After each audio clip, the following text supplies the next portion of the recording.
can't be a part of it. You don't need to walk around with the cord. Rachel Barmer runs heads all the press chapter where it says I can. There's no problem.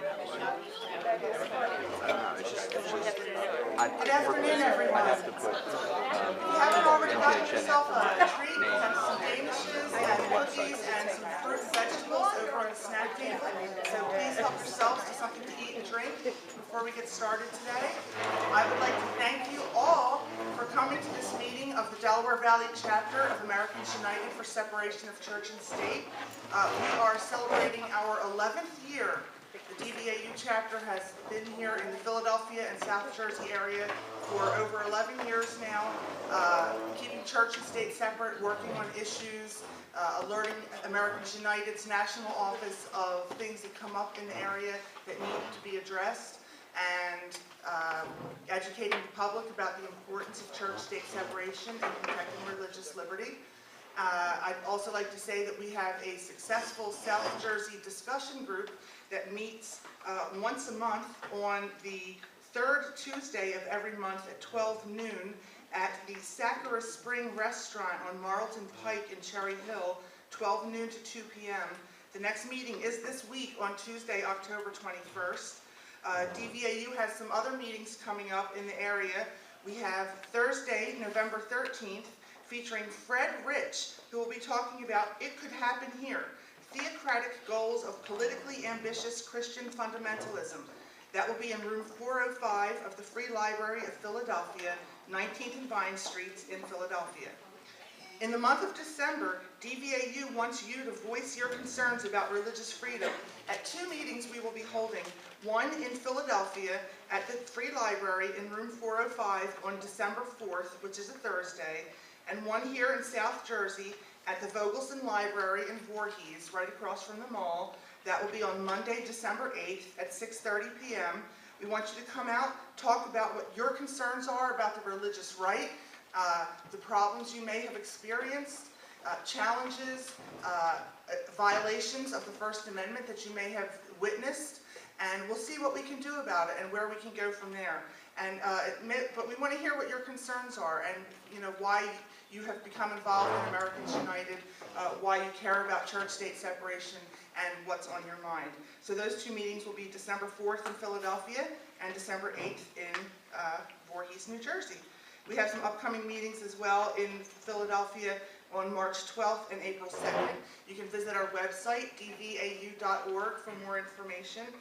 And today, when you guys signed in, you may have seen on our table a little handout sheet that has all of our social media, if you're on the internet, Facebook, Twitter, Tumblr, YouTube. We are videotaping today's speech, and we will have this videotape on our YouTube. You can come back and watch our speaker give his talk again in the future. So let me introduce our speaker today.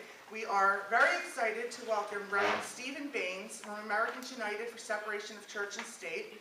He is the Assistant Field Director of Religious Outreach, where he is responsible for the organization's national engagement with and mobilization of people of faith. Before coming to Americans United, Reverend Baines served as Director of Interfaith Outreach at both the Religious Coalition for Reproductive Choice and People for the American Way.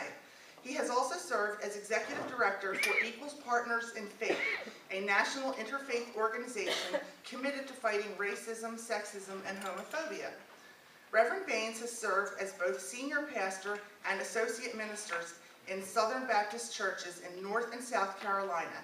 Since 1999, he has been affiliated with the Christian Church, Disciples of Christ, and is currently serving as the moderator at the denomination's National Cathedral in Washington, D.C., National City Christian Church. He has also held positions that congregation as chair of the elders, deans, and regular Christian education scholar. Reverend Baines is a national spokesperson on issues of faith and politics and has been featured debating leaders of the religious right and the so-called ex-gay movement on CNN, C-SPAN, Court TV, and numerous syndicated talk radio shows. So now may I please have everyone welcome Reverend Stephen Baines from Americans United for Separation of Church and State.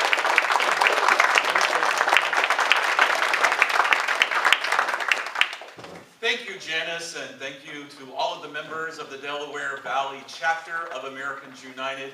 We are just always delighted to come and meet our local members and activists. And I bring you greetings on behalf not only of myself, but Reverend Barry Lynn, our executive director, who's ordained in the United Church of Christ and has led this great organization for many, many years, as well as our board of directors and all of our staff that I get the pleasure of working with every single day. We are indeed a family at Americans United, and it's just been a delight to be a part of this great organization for the last 5 years. Well, today's talk is your religion really my religion?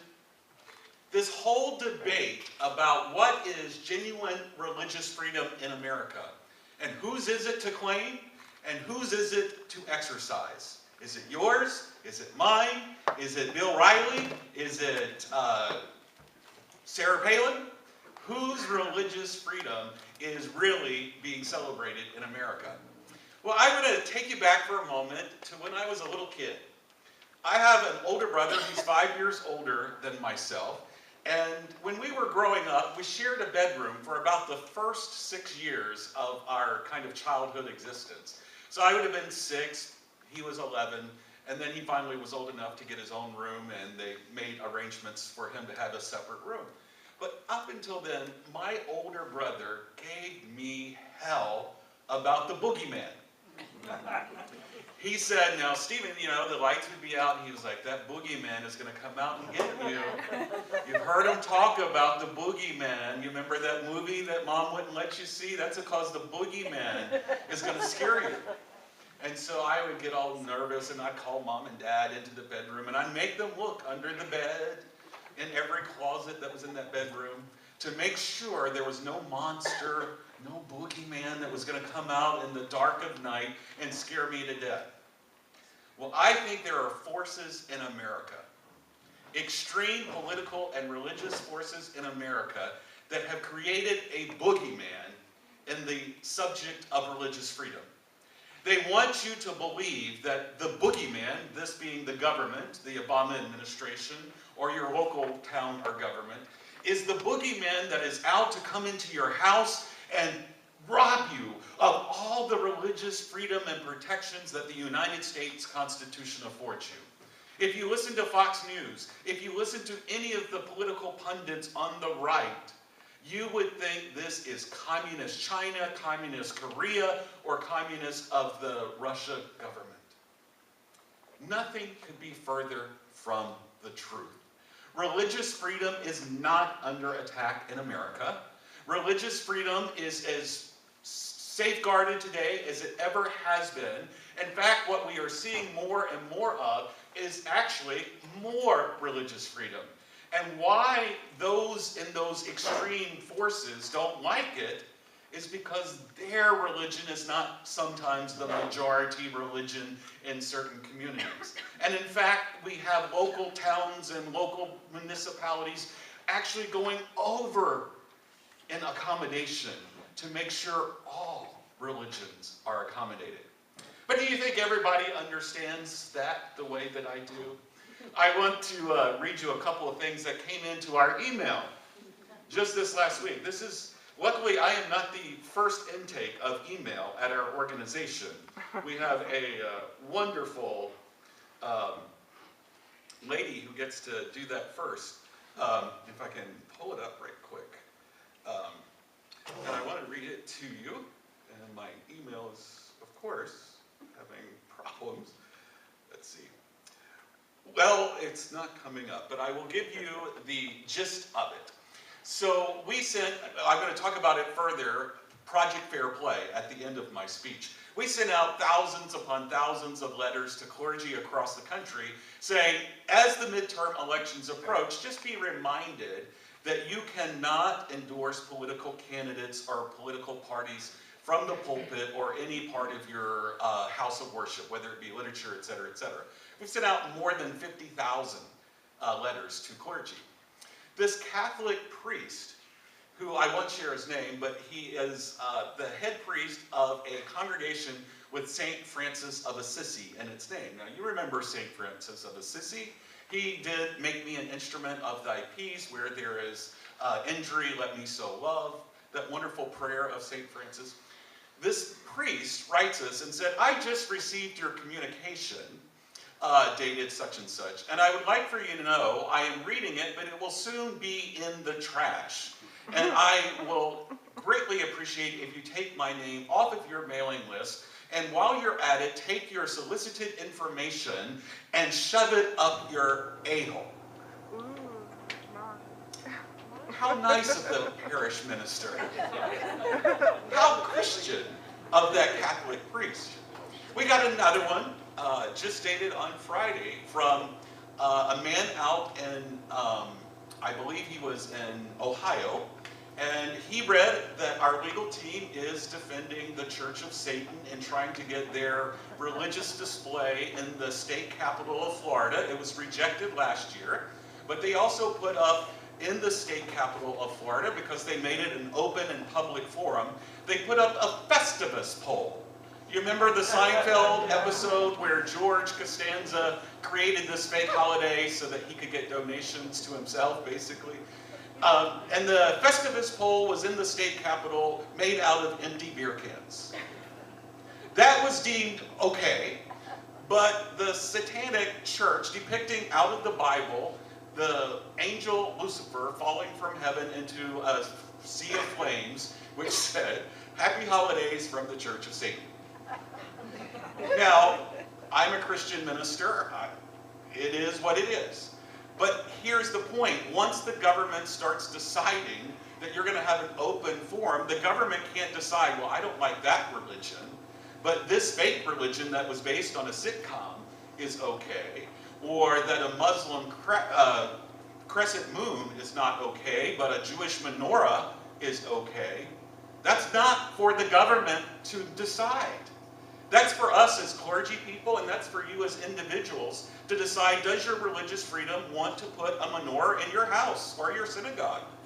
Or if you're a Baptist, like I was for many years, do I want to put a great big manger scene like I did at my churches in the front yard lit by candles, and sometimes even with living people playing the biblical characters? Nothing is wrong with that as long as it's in your house of worship and you can invite all of your friends, all of the city, all of the heathens that you think are heathens to come and see the nativity scene. What we can't have in this country is a city or a state saying we will have one religious view over all of the other non-Christian viewpoints. Or we will not have atheists allowed to give prayers because they don't believe in anything, which is not what I believe. I think atheists are some of the most discriminated people in our country. Well, I want to take you back. Why is this so important to me? As you heard from my bio, I grew up as a Baptist. I was ordained in the First Baptist Church of the South.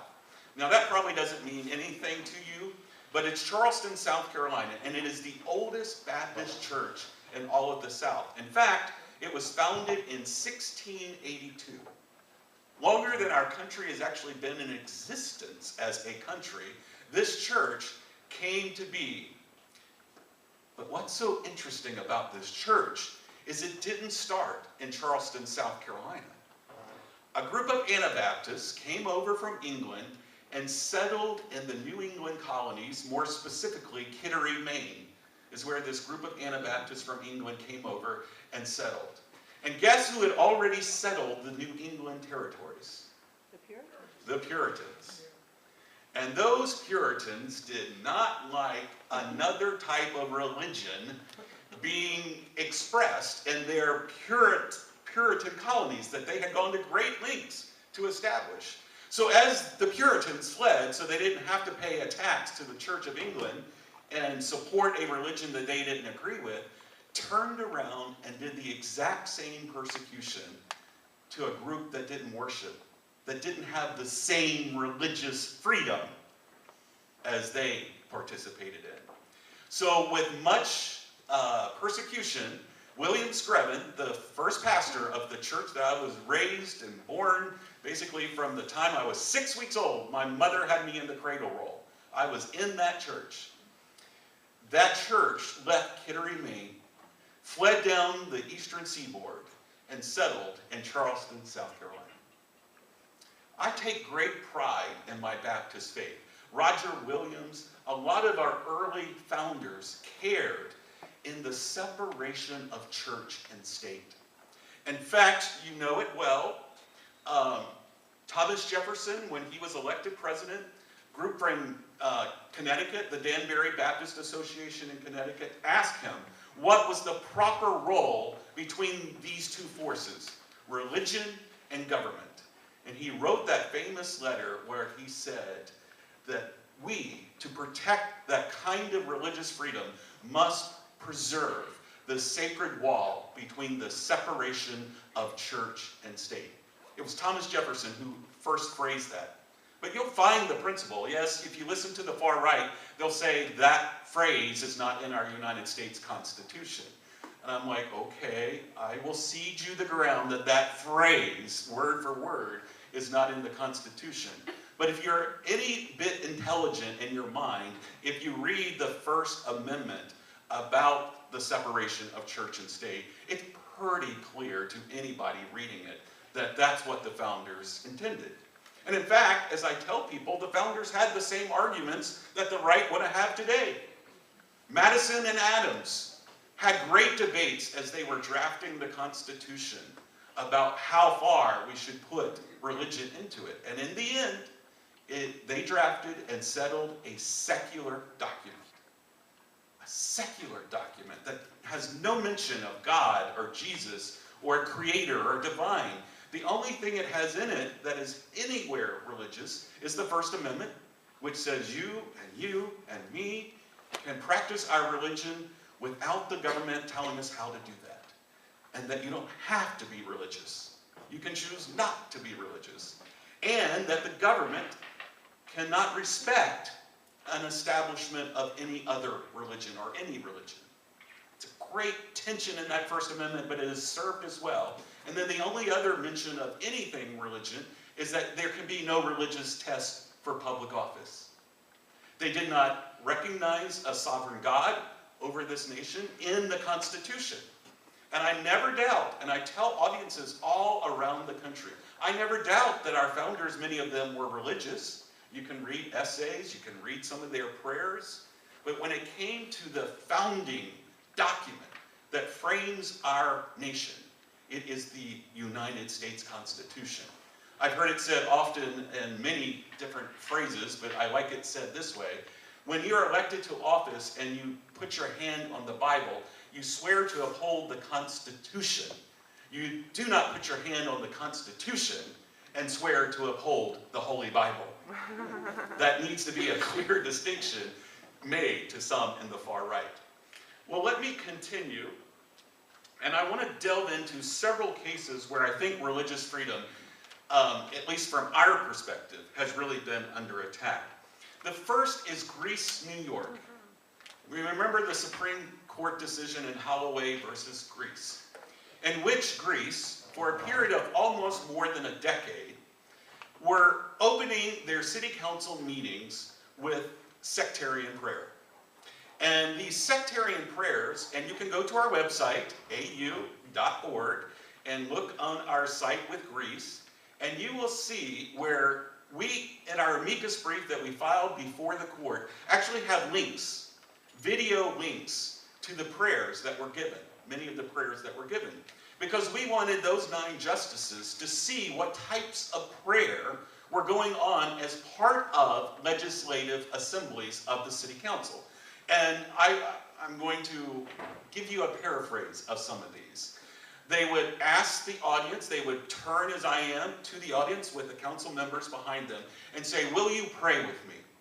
And they were asked to join in prayer, bow their heads, and then it would end in a fervor pitch. We pray this in the name of Jesus Christ, the only Savior of the world that can lead you to salvation. And we pray that these city council members will be inspired by your Holy Spirit. And you will come and fill this room, and that they will do the will of God in Greece, New York. It is in Jesus' name that we pray. Amen. And many in the audience would do that. Now, if you saw any of those kinds of video clips, you would see that that is going way above what is usually allowed in legislative prayers. So, when the complaint came to us, we sent a letter. Now, this was before it was argued even at the appellate court case. They received our letter magically. After more than a decade of giving these types of prayers, they invited a Jewish clergy person, they invited a pagan, and they invited an atheist. 3 prayers out of 10 years. Now, their response to us, but look, we're so inclusive. We've had 3 prayers that are not Christian. Well, if they could find those 3 people after our letter, why hadn't they been doing that all along? Well, of course, as you know, the Supreme Court ruled against us and said that yes, you can have prayer in a legislative assembly, but it was a divided court, as we have seen many times with this court, a 5-4 ruling. But there are some very good pieces that came out of Greece that the right really doesn't want you to know about. They just want you to say, oh, the court said it's okay if you pray. And so they're encouraging by various groups, Family Research Council, Alliance Defending Freedom, a lot of other far-right groups, to have Christian prayers at your city council meetings because the Supreme Court has said it is okay. What the Supreme Court said is it's okay to have legislative prayer, but it cannot be sectarian, as in the prayer that I just mocked and mimicked prior. It can't be like that. It has to be non-sectarian. So you can have a Baptist, but they must give it in the spirit of respecting diversity. The Supreme Court also said you cannot invite the audience to pray with you. You must address the city council members. And any prayer must not disparage another group or faith tradition.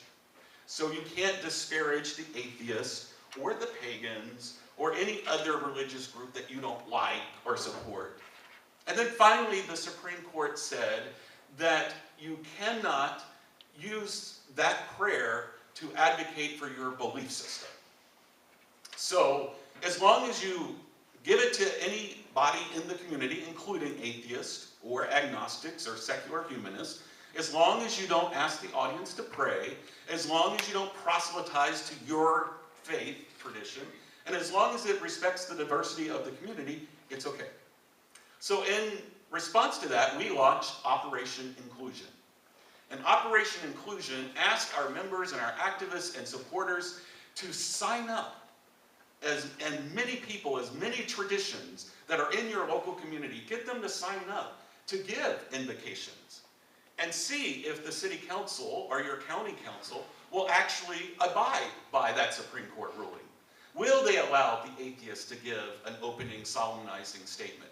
Will they let a secular humanist give an opening statement? Will they let a Muslim or a Sikh or a pagan give the opening statement or invocation? Operation Inclusion is a wonderful program. It's working. We're finding that once the councils read the Supreme Court decision, they're saying, yes, we have to let whoever signs up. And most are doing it, as the Supreme Court said, on a first come basis. So if you sign up, you have to be allowed to do it. So let's not get too carried away. It was, I think, we shouldn't have prayer at all at legislative assemblies. It's not a house of worship. It is a government business. Let me, as a clergy person in my congregation in Washington, D.C., encourage my members to pray for leaders of our country. That's purely acceptable. I would encourage all of our houses of worship to pray for what's in Congress and the White House right now. But to tell government officials that we are going to respect one religion over another is simply a foul of the Constitution. Well, can't leave those justices alone too long, can I? Because not long after Greece came Hobby Lobby. And Hobby Lobby, I think, and this is not an overstatement, I am 47 years old. I've seen a lot of Supreme Court decisions since I was old enough to understand what that entity was. But I think this is one of top 5 egregious decisions I have seen in my lifetime. Now, many of us who followed the court in DC knew this was likely to happen. With Citizens United, you already had a 5-4 court tell for the first time ever that corporations are people, basically. That corporations have free speech through the amount of money they can give to political candidates. Now, we can't, as Americans United, and I'll talk more about Pulpit Freedom Sunday later, but as a 501c3 institution, we are forbidden by the IRS to keep our tax-exempt status to give money or support to any political candidate for office or political party. However, the court decided these corporations with billions of dollars can give untold amount of money to American politics. So if you read the tea leaves in Citizens United, it wouldn't take you far to think the Supreme Court would say corporations could have free exercise of religion as well.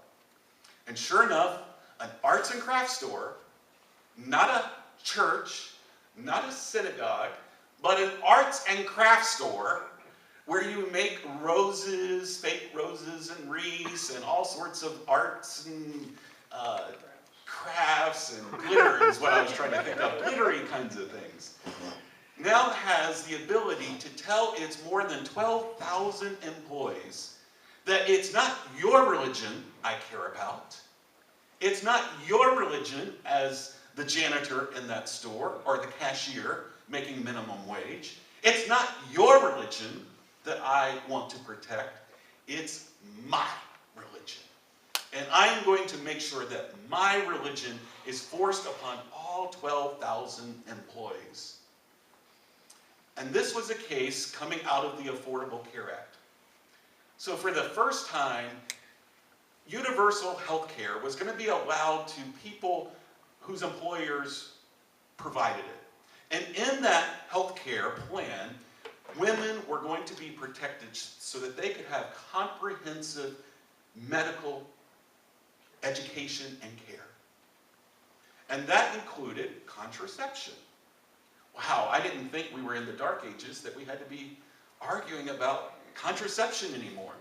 But you see, the Greens, Steve Green and his wife, who hold the company, and that's the key phrase we'll talk about, closely held corporations is what the Supreme Court decided in, can exercise religious free speech.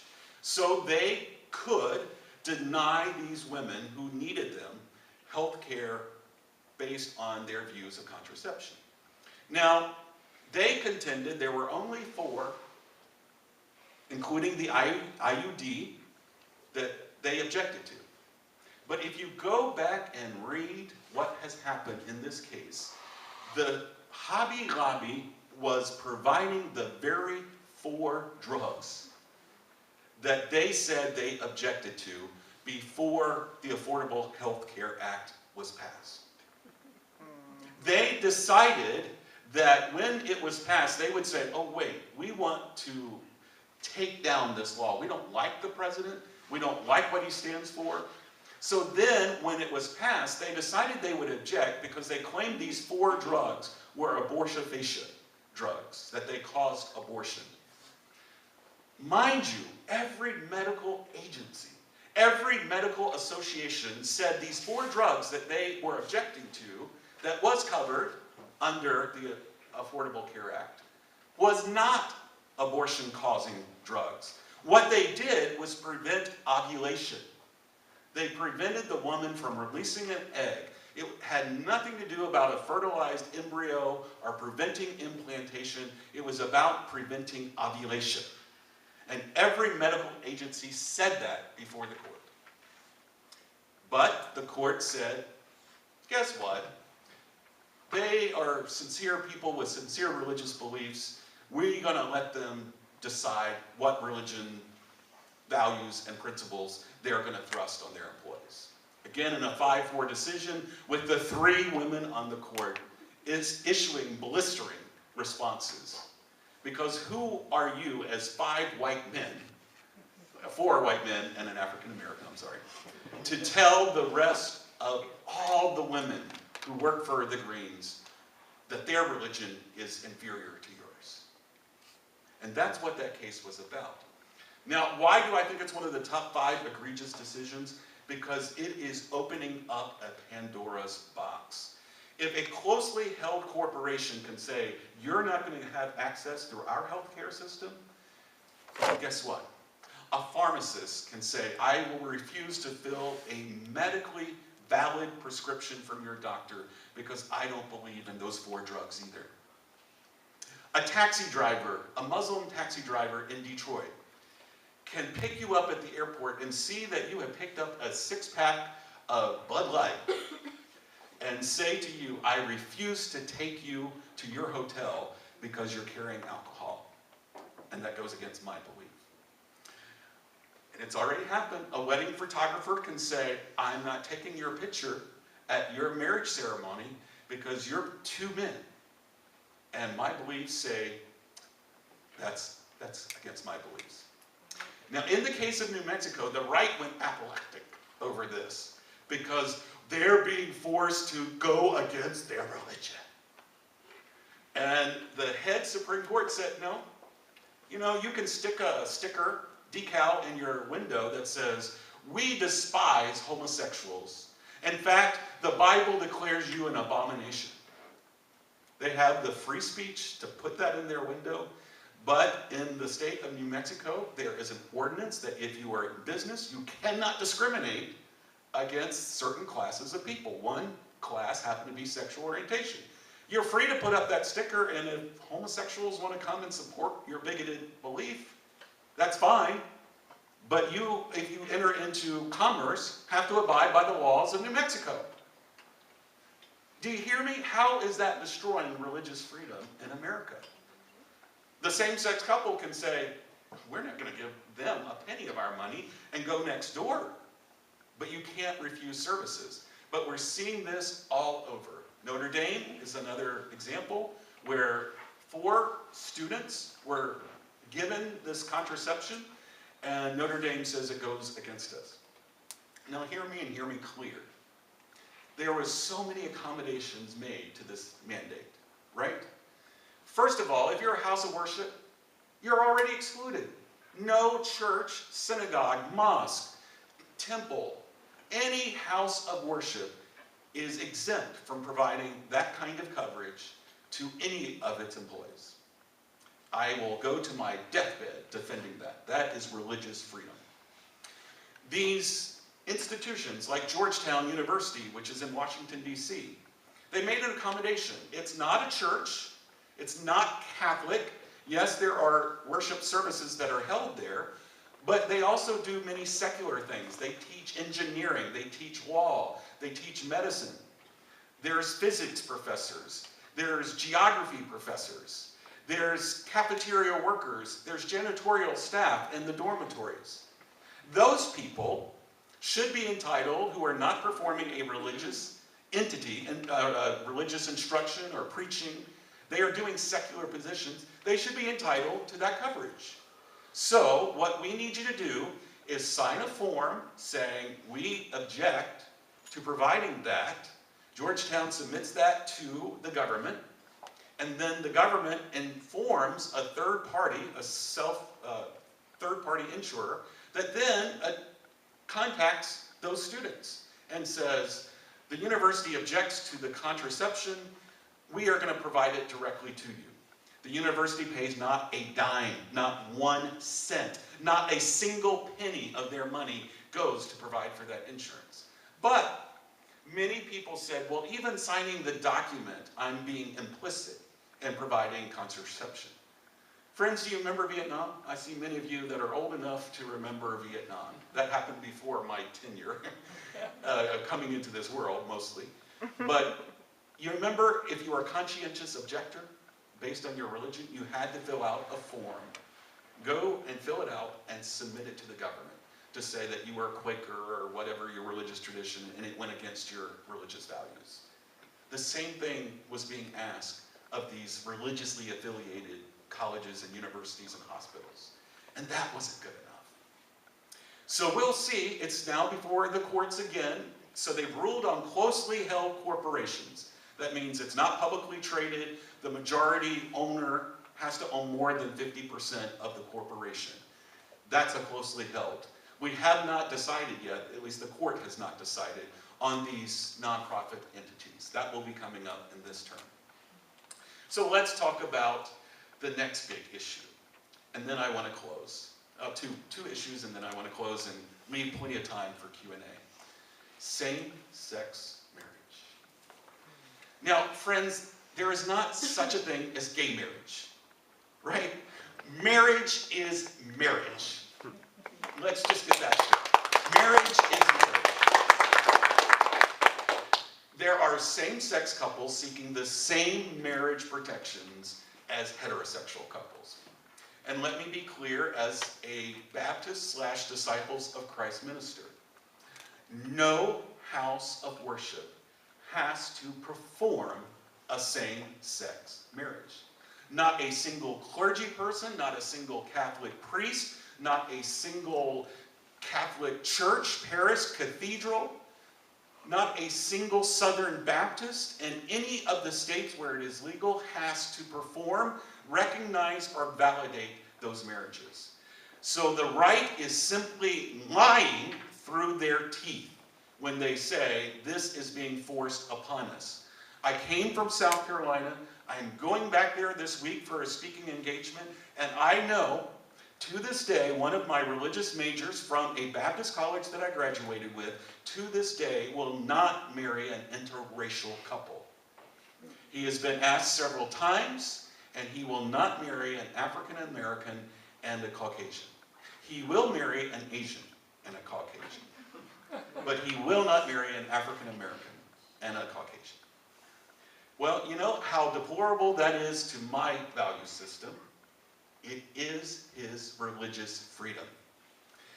It is his religious freedom. And so is the case with those who share their feelings that they will not marry same-sex couples.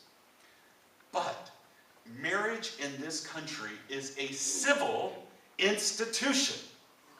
We can clamor all we want on TV about the sanctity and holiness of marriage, but marriage is civil in this country because it is regulated by the government and it is officiated by somebody that the government has authorized. Now, we've kind of mixed up church-state separation when it comes to making clergy agents of the state. We should do what most of Europe does and everybody go to the courthouse and get married.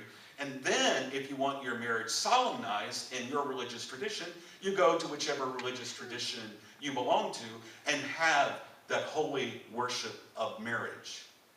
But civil marriage, guaranteeing federally more than 1,100 legal rights, is something that should be afforded to any couple that would come before them.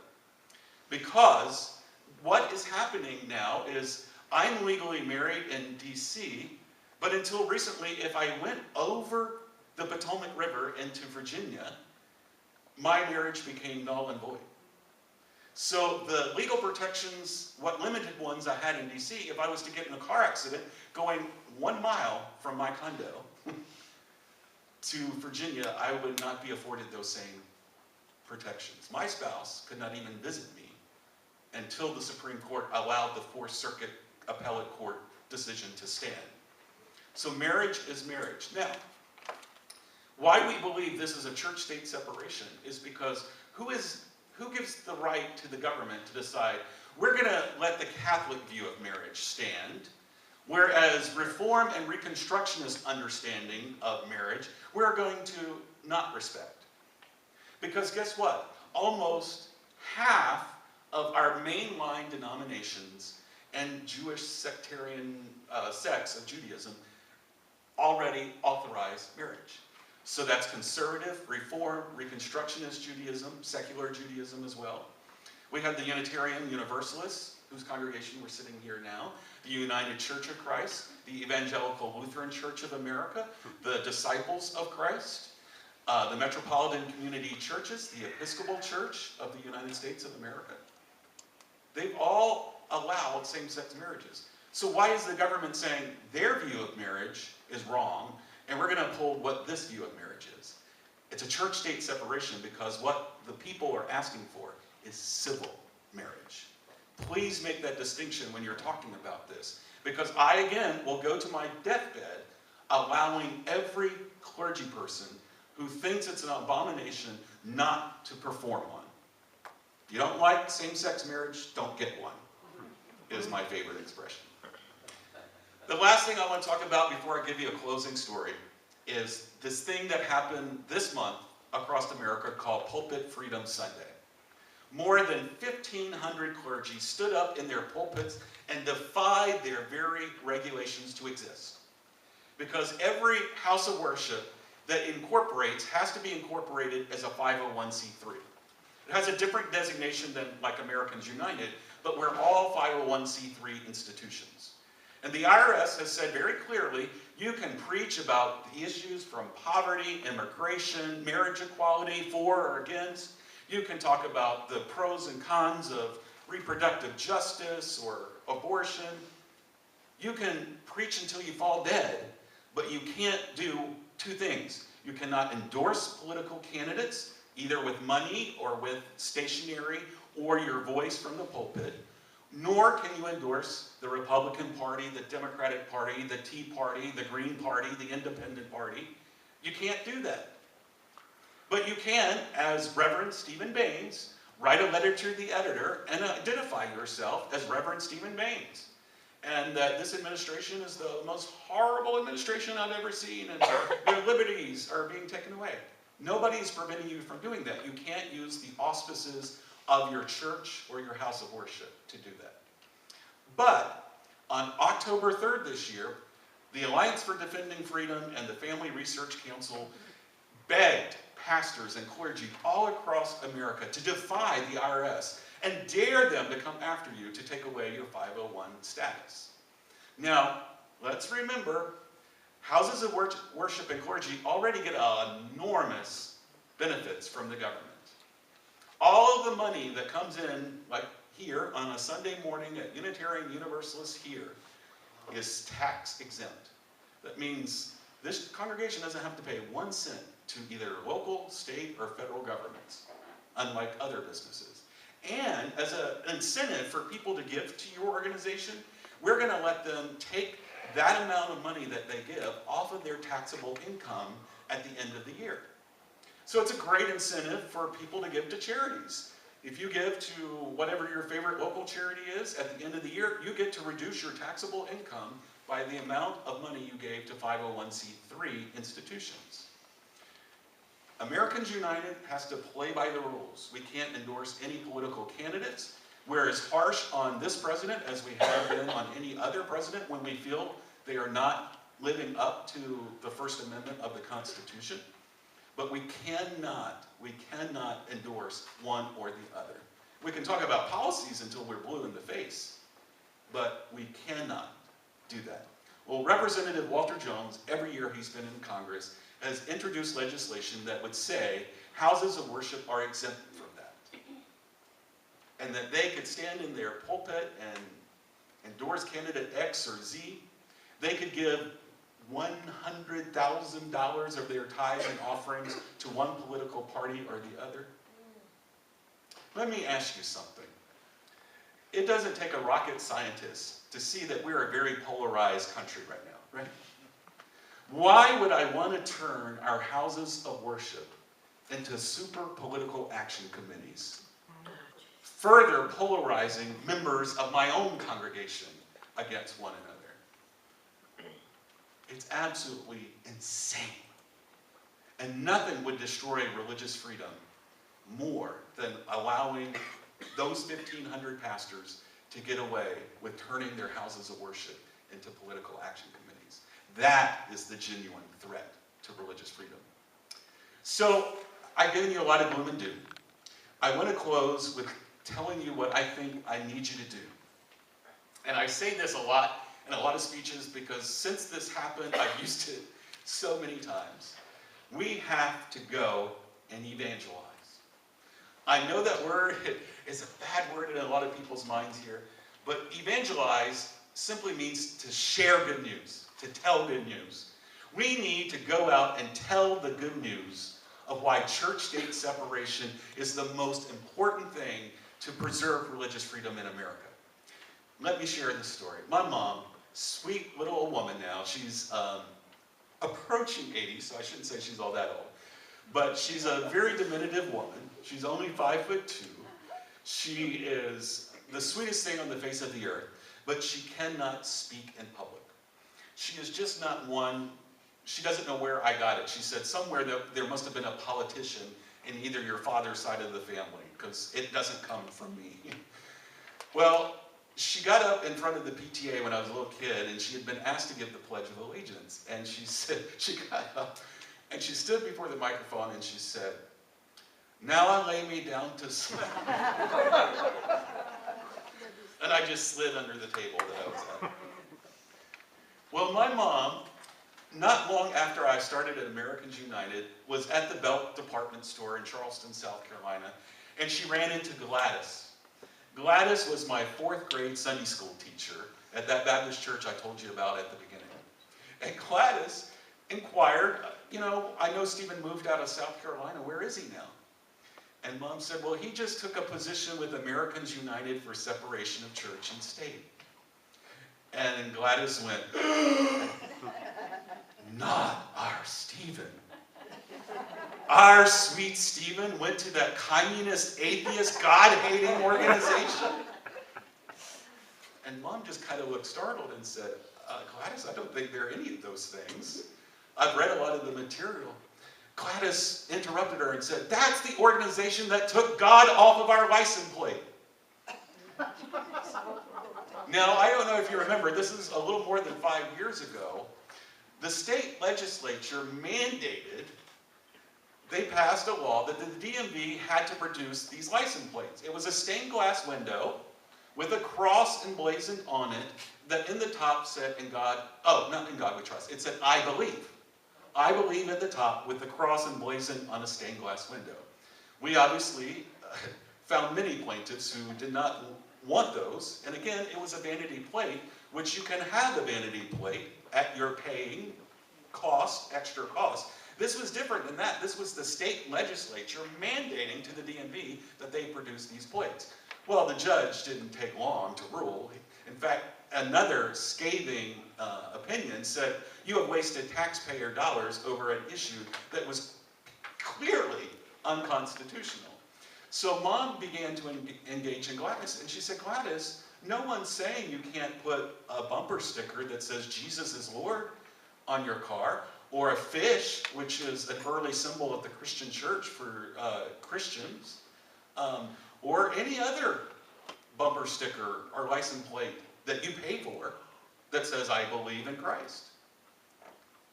Mom said, Gladys, what they were trying to say is government can't favor one religion over the other because us Christians might not always be in the majority. That's the mom who couldn't even say the Pledge of Allegiance. And she told the good news to Gladys. And that's the good news. When people thoroughly understand that we're not trying to take away anybody's religious freedom, we're just trying to preserve that freedom by making sure this government doesn't favor Jewish, Muslim, Hindus, Satanists, pagans, or any other non-theist tradition or non-believers, that all of us as Americans have that freedom because of the separation of church and state. Thank you so very much.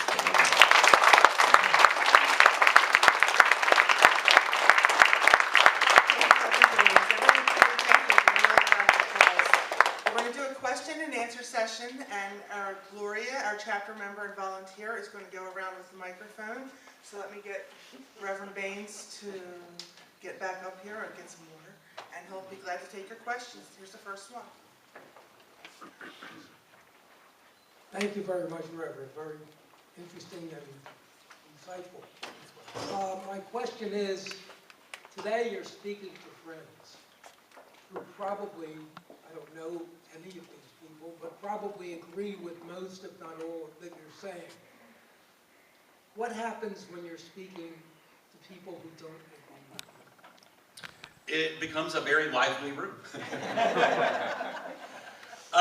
I think we have good discussions.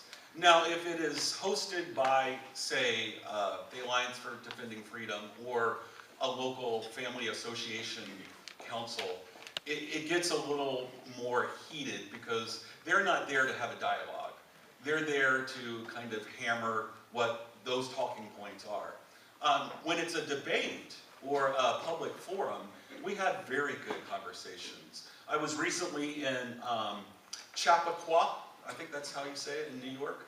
And it was a very wonderful debate. It was with a conservative rabbi, and he's been on Fox News numerous times talking about why he supports the view that he does.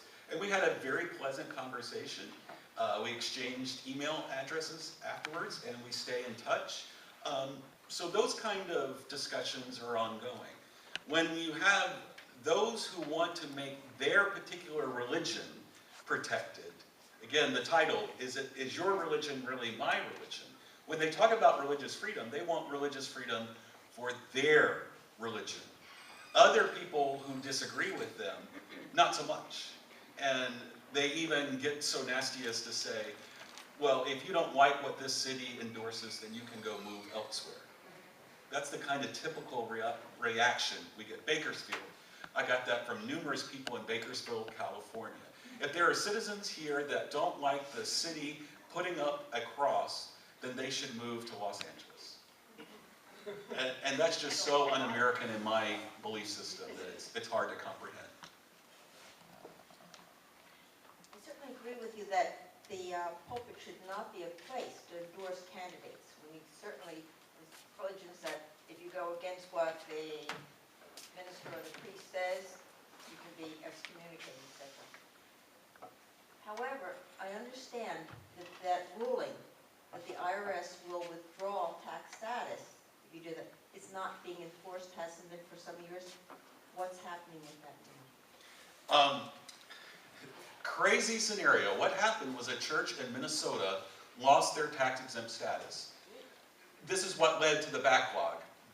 This is not currently. This was in, I think, early 2000, if not late 90s. They lost their tax-exempt status for doing political activity, and they sued in court. They sued the IRS in court, and the circuit judge ruled in favor of the church. Not because he disagreed with the fact that they had violated the rule, but because of the IRS internal guidelines. It says an investigation has to be launched from a higher superior. And the investigation was launched by a field agent in the state of Minnesota. So because it was improperly begun as an interrogation or an investigation of that church, they threw that case out.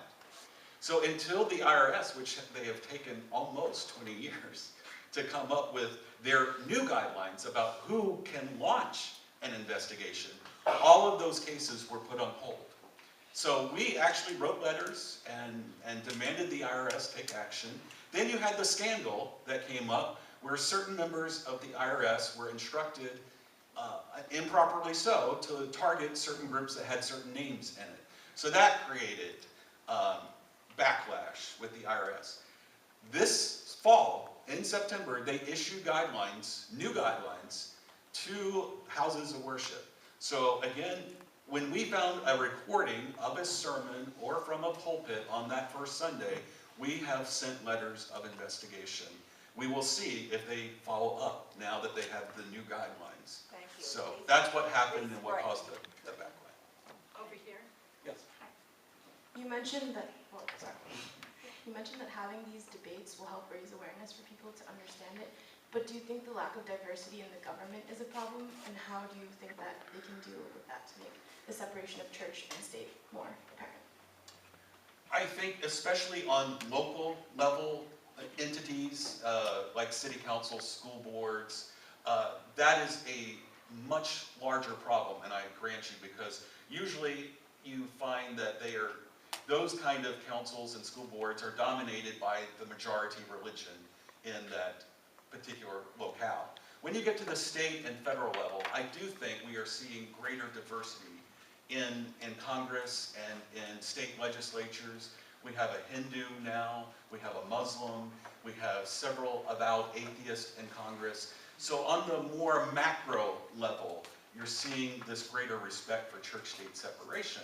But you're also seeing, as that respect is granted, it's scaring the far right, the Tea Party groups, and they are getting more aggressive and trying to make their, just look at the state of North Carolina. They became an embarrassing laughingstock when they tried to say Christianity would be the official religion of North Carolina. And they got so much backlash that they withdrew that very, very quickly.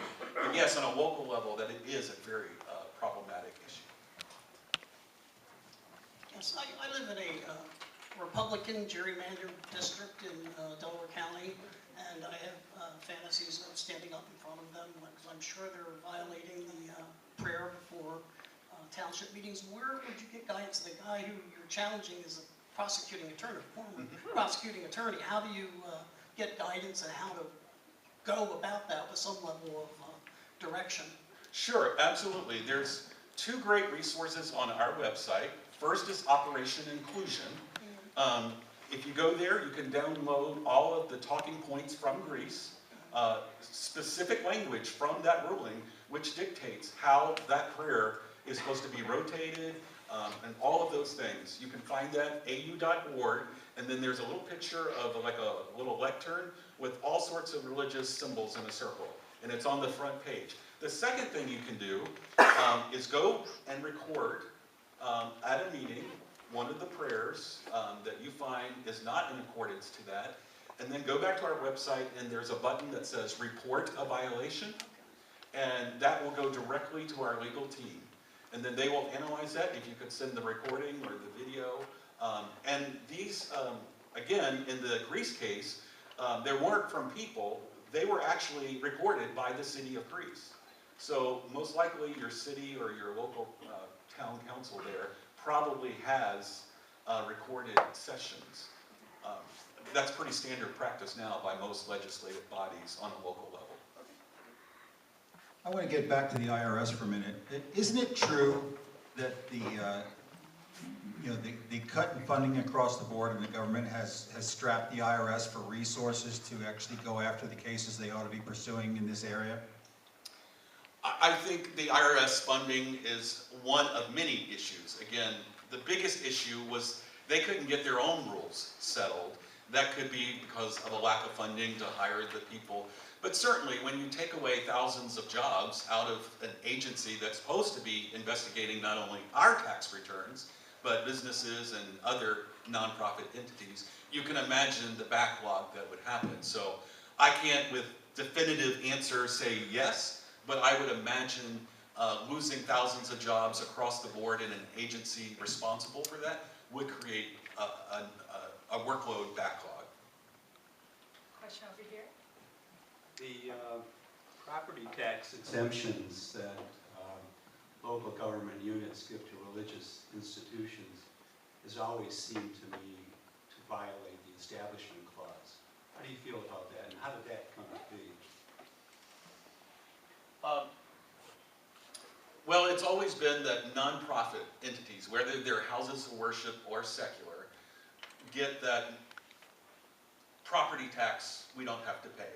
So it would be problematic if they were only giving that benefit to houses of worship, and us secular groups would have to pay property tax. Since they're treating every 501c3, whether you are on the right of the ideological spectrum or the left of the ideological spectrum, or you're a Muslim, or you're a Jew, Christian, Hindu, they treat them all equally. So on that seems fair. What we have sometimes struggled with is the Religious Use and Institutionalized Persons Act. This is coming before the Supreme Court, and you said we're talking to the choir. It's not often that you get the Alliance for Defending Freedom and the Southern Baptist Religious Ethics Committee agreeing with Americans United to go in on a court case. And that happens to be the Muslim in prison in Arkansas that wanted to grow a 1/4-inch beard, and they said that's unacceptable. And all of us said, you're violating his freedom of religion. And that relupa that was used there is sometimes problematic because Liberty University is a great example. I have a family up in Lynchburg, and every time Liberty buys another piece of property, it erodes property tax from the city of Lynchburg. And Liberty is buying up every piece of property they can. And as soon as they acquire that property, what was going into the tax base is now tax-free. And that's a real problem, especially in Long Island.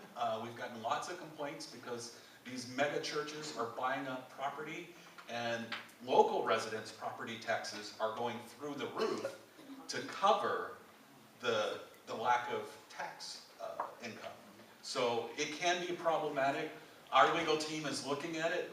I can't say anything one way or about it right now because they're in the midst of trying to come up with what our policy will be on that.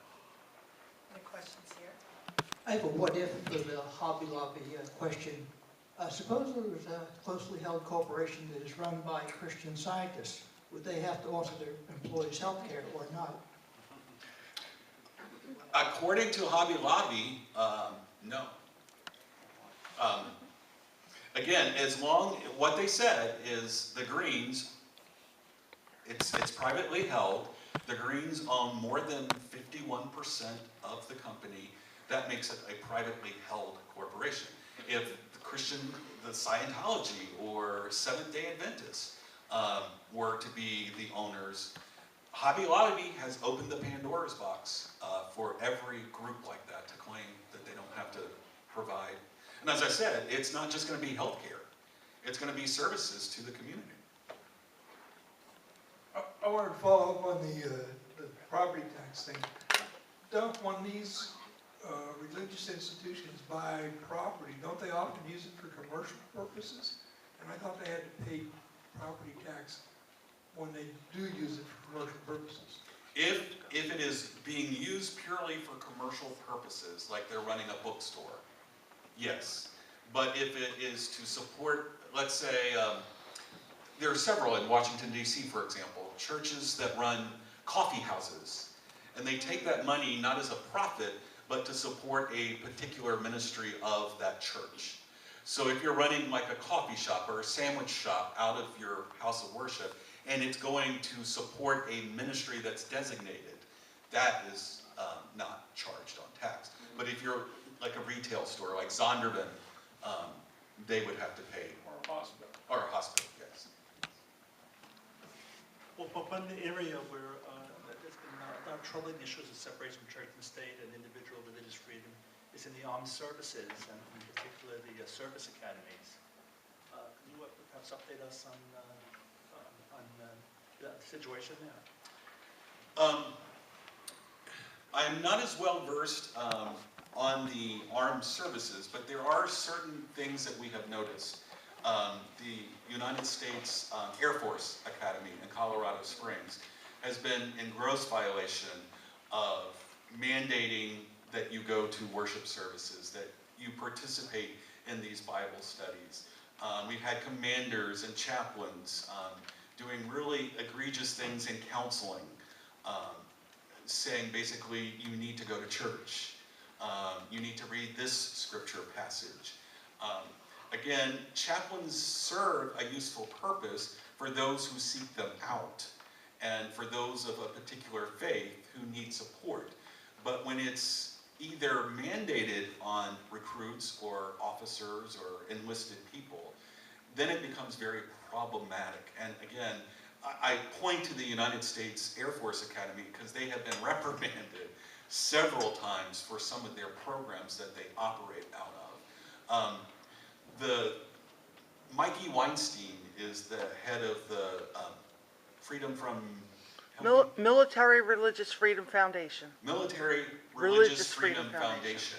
And he handles a lot of those cases where atheists and Muslims have reported direct abuse and oppression within their armed service corps, their troop